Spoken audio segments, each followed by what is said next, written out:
Look, good question. Obviously, they're in terms of the group stages, they're going to progress anyway. So I think Giovanni will have an opportunity, Rob, to maybe get some minutes into players that he wants to get up to a certain level. I don't expect wholesale changes, but I think there will be an opportunity for a few to come in. Gio's done a wonderful job. It's been a long time, I think, where I've sat and watched Rangers play at home and been comfortable from first minute to the end. It was very measured. It was very controlled.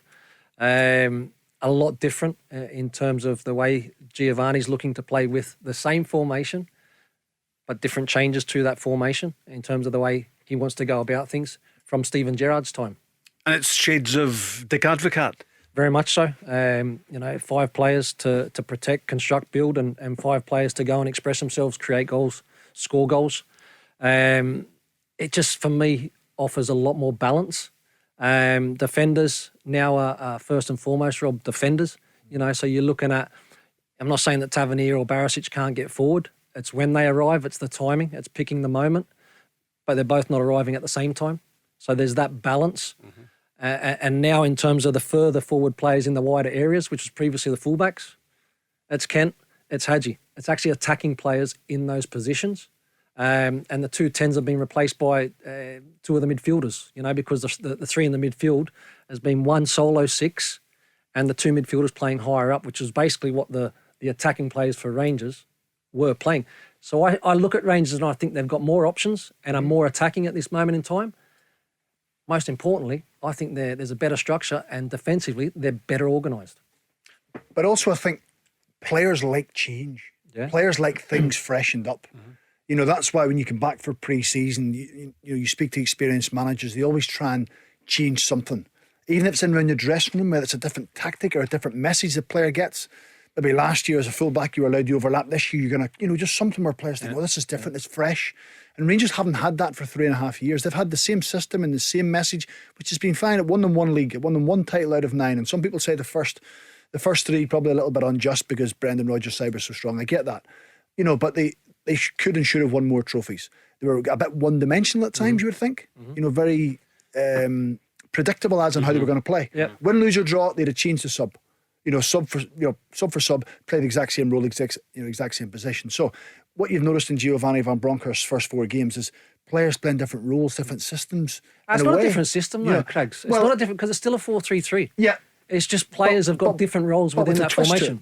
But with a twist to it, which makes you think, this is different, new, I have something to learn, it's a new role, which is clearly getting the best out of the players. Wingers want to be wingers, fullbacks, of course they want to overlap and get forward, but more selective. Spot on what you're saying. So it will be interesting to see when they go to Tynecastle what it's going to be like, when they go to Celtic Park what it's going to be like, when they go to Pittodrie, when that's their next 3 away games. 3 of Rangers' traditionally toughest league games of the season they've got in the next 6 games. So it'll be interesting to see what kind of system, what kind of message he gives to the players. And he seems to be tweaking it that little bit differently each game, Craig, depending on what he's up against.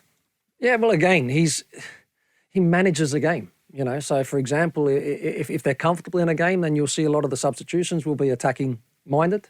But whereas if you potentially need to protect the game, he'll go and he'll manage that to make sure that they get the 3 points. I think again another really important thing to touch on is defensively, obviously being a lot better. Haven't been conceding goals, so therefore they're not chasing games. Consider 1 and 4, haven't they? 3 clean sheets. So these are things that build confidence and also a great platform to go and not only win football matches, but then go and win comfortably, Robin. And that's exactly what I've seen against Dundee at the weekend. And I feel that there's actually a lot of growth still in this football team. Well, it's not bad if you can improve the team defensively and in attack at the same time. They're more attacking menace, more solid defensively.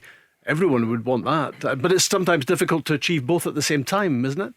In such a short space of time, considering he will have had minimal time on the training pitch. Now you listen to Ralph Rangnick talking about after joining Manchester United. How quickly. And they're saying, you haven't got a lot of time. He said, there's different ways. We can do it one-on-one. We can do it in the group session. We can work with the defence. We can work in midfield. We can do video analysis. We can walk through in the pitch. We can do the tactics board. Absolutely spot on. Just because you're not on the training pitch running about, sweating and covering, you can still give players information in different ways. And all players will learn differently. I used to ask the young players, which way do they learn? visually? Is it better to see it on a tactics board? Would they rather be on a pitch and seeing it, or do they learn it from being video analysis? Yeah. And that's every individual is different. Every individual is different. So the key is how quickly you find out what is the best way for that player or that group of players to learn and take information on board. And I think that's not to say that's where the game's changed, but that's where a lot of the time goes. It's not as much on the pitch anymore. It's about how you can get the message across to your players and show them examples in video analysis and just reaffirm your message. And with that, Rob, you know, it normally does take time. Ralph Rangnick come out and said he was absolutely stunned, or really impressed with how quickly the players adapted to what he was looking for. And that's a press that people are saying that in terms of their organised press, the lack of press that Man United have had all season. So within one game and very limited time, they'd won the ball in the opponent's half more times than they've won all season, 12 times. So good players with different information can adapt very, very quickly.